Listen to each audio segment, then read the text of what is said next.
खुलुमबाय गोजोन फुंबिलिनि गासैबो बड'लेण्ड बुब्लिनि अनसायगिरिफोरखौ बरायग्रोबाय। दिनै 23 सेप्तेम्बर मंगलबारनि फान्जामुथिखौ फरायथिनो लादों आं रबिन बसुमतारिया। फान्जामुथिनि गिबियाव दं मेष राशि। नोंथाङा गावनि रोंनायखौ लानानै अहंकार आखु दिन्थिनो हागौ। आखुखौ सामलायनाया मोजां। वृष राशि।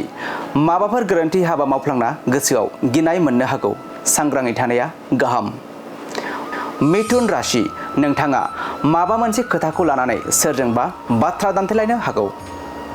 कर्कट राशि। सुथुरा नोंथांनि माबा मोनसे मुवा बेसाद खहा खालामनो हागौ। सांग्राङै थानाया गाहाम। सिंह राशि।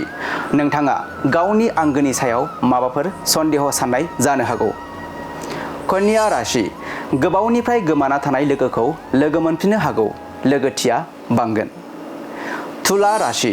माबा मोनसे बाथ्राखौ लाना सोरजोंबा निन्दा होजानो हागौ। गोसोखौ हमथानांगोन।